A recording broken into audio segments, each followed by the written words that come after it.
Boa noite, pessoal.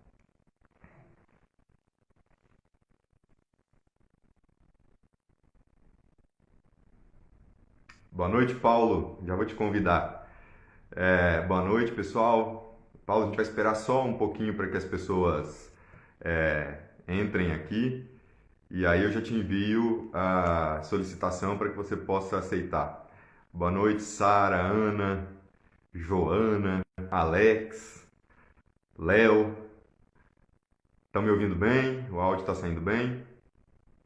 Malu? Tô não, Léo, tô não.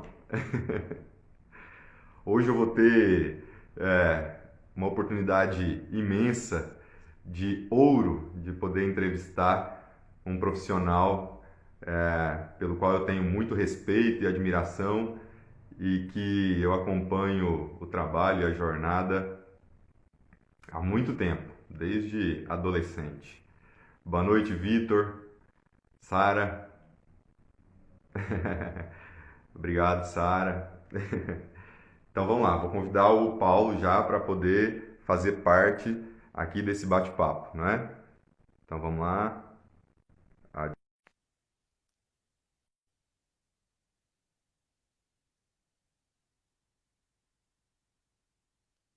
Cervejaria Catalano, Rogério, abraço. Bruno, abraço. Paulo, boa noite. Opa, boa noite. Deixa eu arrumar direitinho aqui, Tá fazer, bom. fazer um enquadramento de câmera aqui. Paulo, seja muito bem-vindo. Em primeiro lugar, eu gostaria muito de agradecer a sua simpatia, o seu altruísmo, na verdade, né? Porque o projeto Ponto Crítico é um projeto bastante simples, bastante humilde, mas com um propósito muito grande de alcançar, ainda que poucas pessoas no começo, mas promover entrevistas que levem as pessoas a refletir e a pensar, não é? Para mim, em particular, é uma noite assim extraordinária, porque eu acompanho seu trabalho há muitos anos. Me lembro bem na Serra Dourada, mas sobretudo na Televisão Brasil Central. Eu acho até que, se não me falha a memória, a Lília Lynch, que hoje apresenta no Jornal Anhanguera, trabalhava com você e eu me lembro muito bem, assim, eu não perdia nenhum jornal. Então, em primeiro lugar, sou seu fã, não é? Opa, E gostaria de obrigado. te agradecer. Obrigado, Renato. Olha, o prazer é todo meu, a honra é toda minha de poder falar com você, de poder falar com tantos internautas aí por Catalão e pelo mundo afora, né? Estou esperando para ver a hora que a Cida entra aqui. A Cida ainda não entrou, né? Porque a Cida entra toda vez, né? Eu vi o Gerry ali, o Gerry que me É o lembra a Rogério. Adriane. Aham. É, o Gerry, tem um Gerry Ah, o lá. Jerry. Ah, tá bom.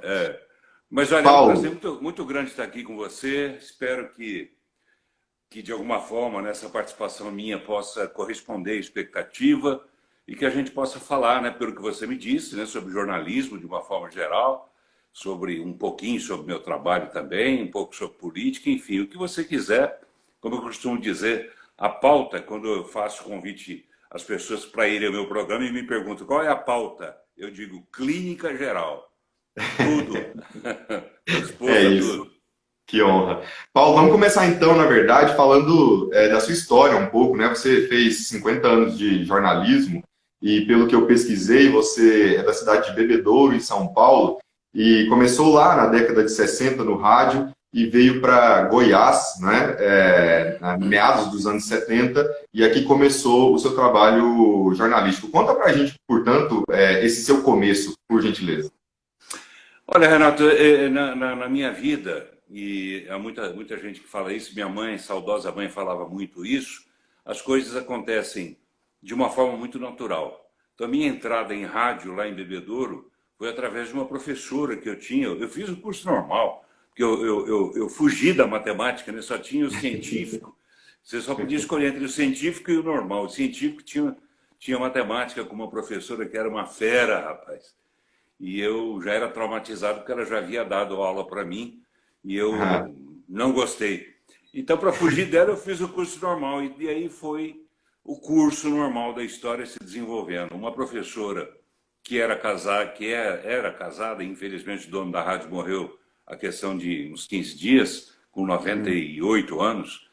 Ela, ao terminar o curso, ela me perguntou o que eu iria fazer. Não tinha faculdade ainda na cidade, e eu disse a ela que ia ter que trabalhar. Ela falou, vou te indicar para o Eli. Eli é o Eli Simões, né, o dono da rádio. Ele Aham. tá fazendo um teste lá para contratação de locutor, e eu vou te indicar para ele. Eu agradeci muito, fui, graças a Deus fui aprovado. E ele começou tudo. E depois na TV em Anguera, porque eu comecei aqui na TV em Anguera, em Aham. 1975. Aí na TV em Anguera também foi uma coisa muito interessante, porque eu vim a Goiânia, eu conhecia Goiânia já desde 1966, 67, vinha passear porque eu tinha dois irmãos morando aqui. Aham. E dessa vez que eu vim em 75, vim passear também e fui visitar um amigo que trabalhava na TV em Anguera.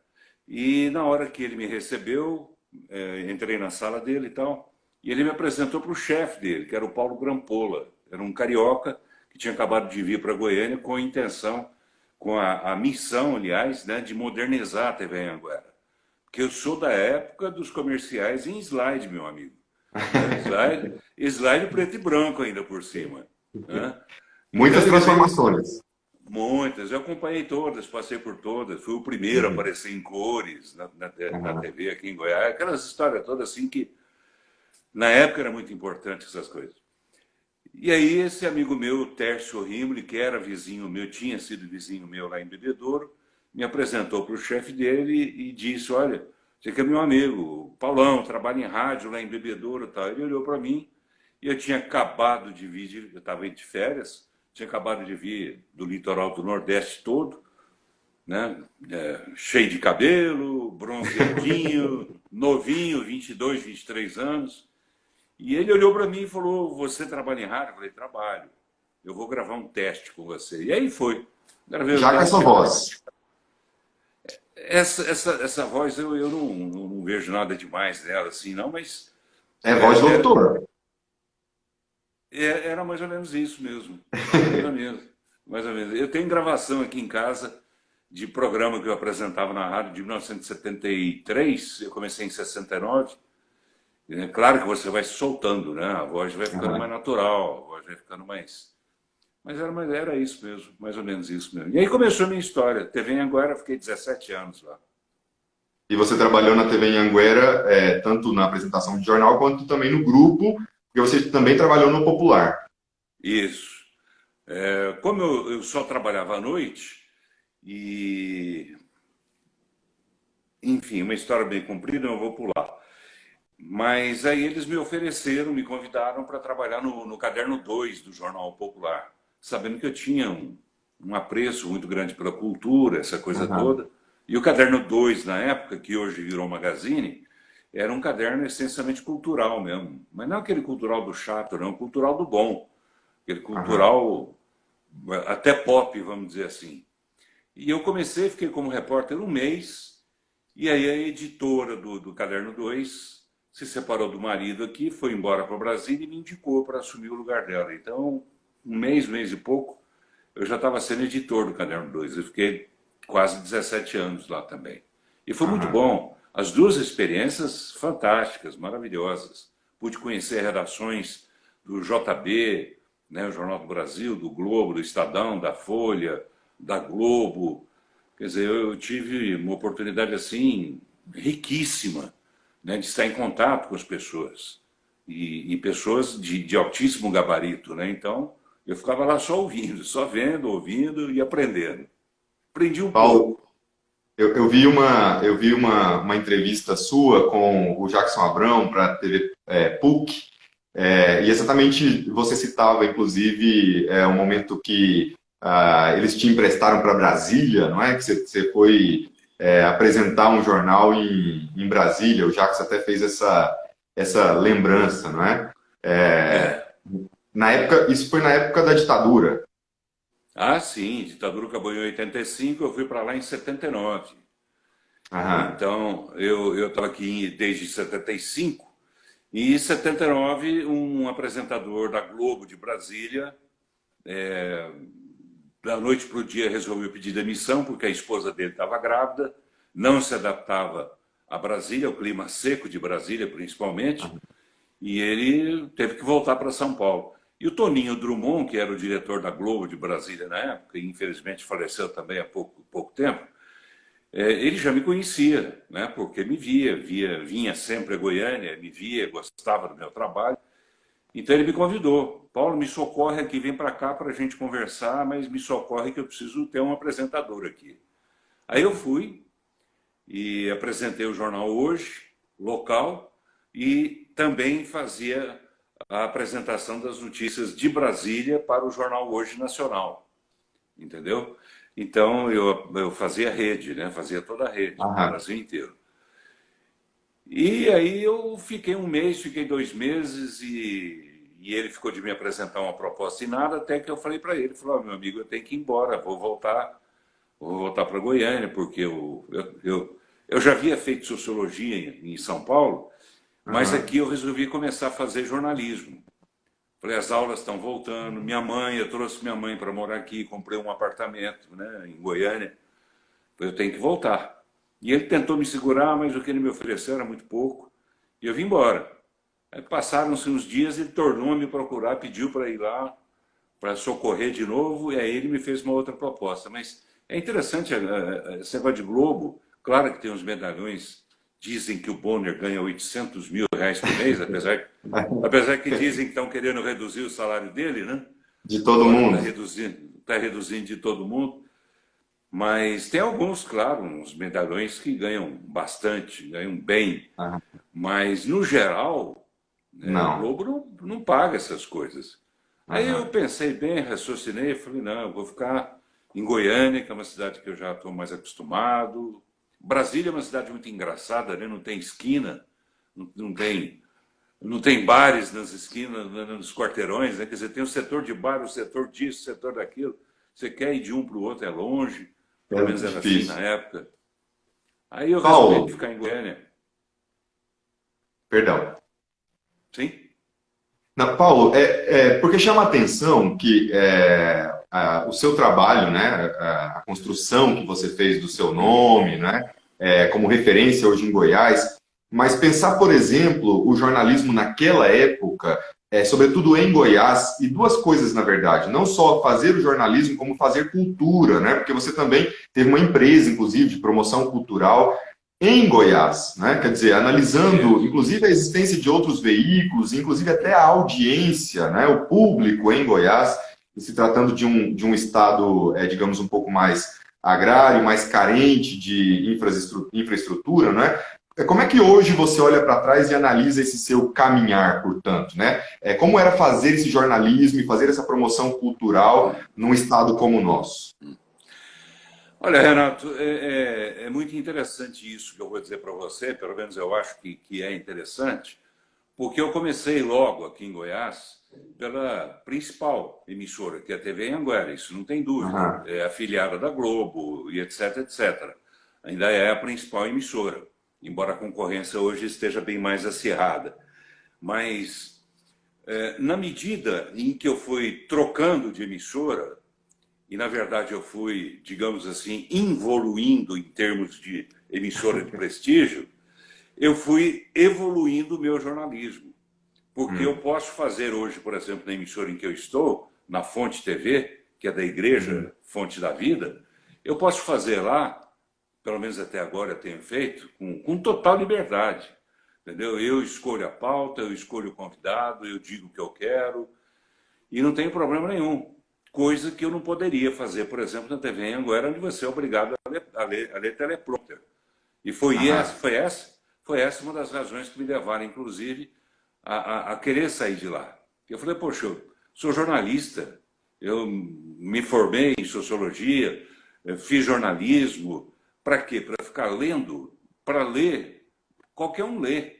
Quer dizer, não precisa ser jornalista. Né? Aí eu troquei, fui para a Serra Dourada, porque o diretor da Serra Dourada tinha trabalhado já na TV Anhanguera também e sabia dessa minha insatisfação.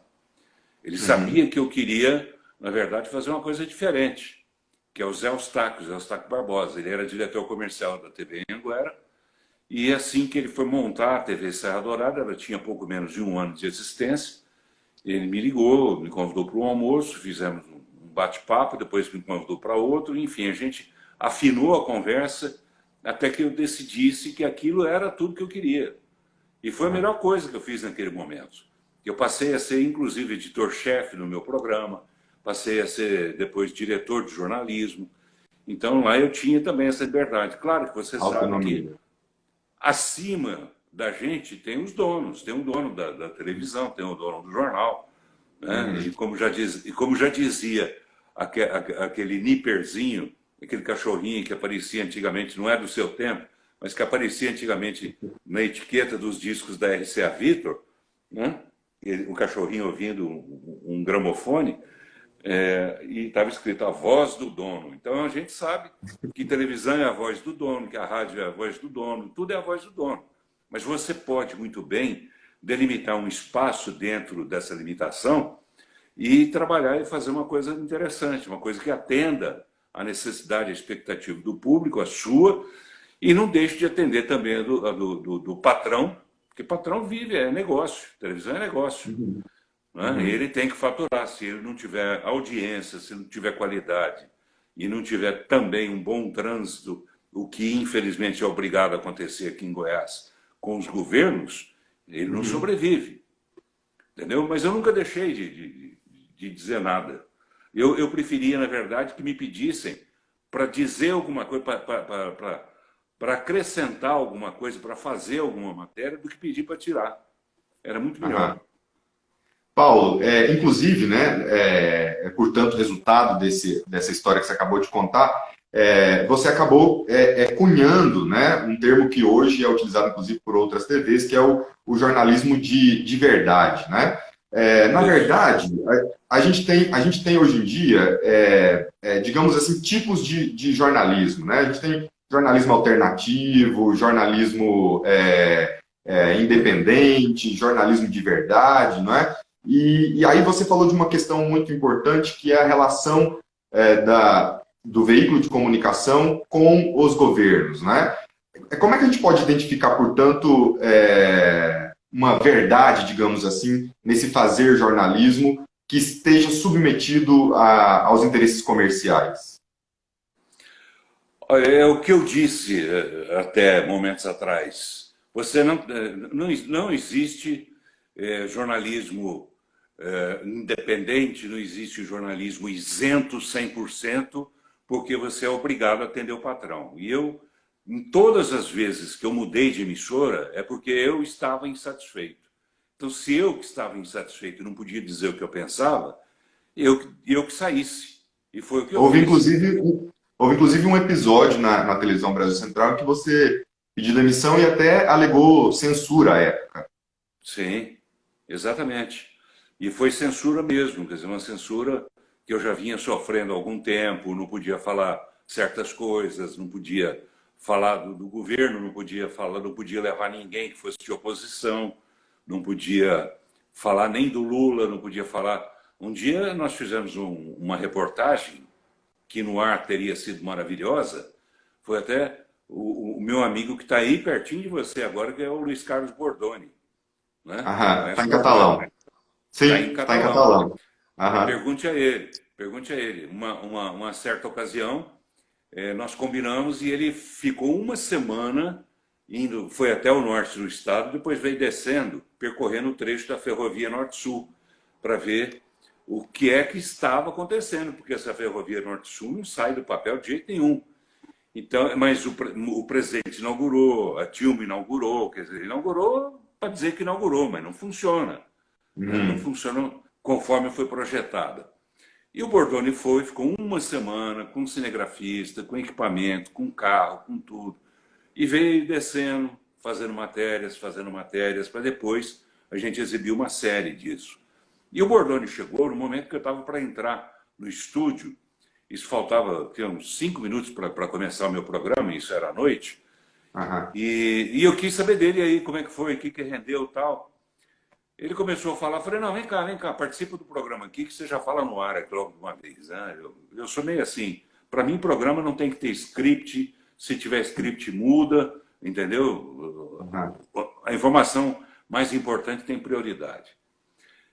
E aí eu apresentei Bordoni, ele sempre participava do programa, e disse, ó, o Bordoni está chegando agora de uma viagem que ele fez, ficou uma semana fora, percorrendo o trecho da ferrovia Norte-Sul, para saber o que é que anda acontecendo, se ela está saindo do papel ou não. O que é que você viu lá, Bordoni? Você já conversou com o Bordoni? Não, não tive oportunidade ainda. Não. Quando conversar, você vai gostar dele, ele é uma figura fantástica. E ele tem um jeitão, ele também é do interior de São Paulo, ele tem um jeitão todo próprio de conversar. E eu perguntei, o que é que você viu lá, né, Bordoni? Ele falou, ó, só tem dormente. Né? E o dormente de paulista do interior mesmo, né? Do É interior. bem puxado. É, só tem dormente, está todo mundo dormindo lá, não tem nada. Falei, tá bom. Então, amanhã a gente vai começar a conferir essa série de reportagens, tal, não sei o que, não sei o que.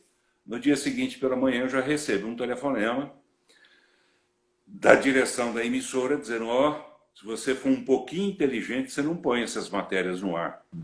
Porque essas matérias vão desagradar o governador, que era o Alcides, e vão desagradar naturalmente o Lula, que era naquela época aliado de Alcides. Aham. Então não coloca essas matérias, que senão a gente não põe o programa no ar. E não colocar o meu programa no ar, Renato, era uma coisa muito fácil, porque há 16 anos, 17, que eu faço o programa do meu estúdio. Eu não vou nas emissoras fazer o programa. Ah, você faz o seu estudo próprio. Eu tenho 2 estúdios, na verdade. Tenho Iris Edição, tenho cinegrafista, repórter. Enfim, agora nesses últimos tempos eu dei uma, né, por conta da pandemia, tudo é culpa da pandemia, né? É. Por conta da pandemia também eu dei uma refluída nessa história. Mas eu tinha mais de 20 funcionários, quer dizer, então eu tinha tudo pronto. E eu enviava o sinal pelo link, na época era micro-ondas. E eu mandava o sinal que chegava na mesa deles, lá na Brasil Central, e lá era só eles apertarem o botão para o programa entrar no ar. No ar. Ou não apertar, o programa não entraria no ar. Então, dizer que não colocaria no ar era a coisa mais simples do mundo, era só não apertar o botão e pronto. Aham. E eu fiquei brabo, aí chamei o Bordoni, reunimos ali o meu núcleo ali, o Júnior, que era o diretor administrativo, o Fernando, que era o comercial, e conversamos sobre isso. Falei, agora, como é que nós vamos fazer? Eu quero ouvir você, Bordoni.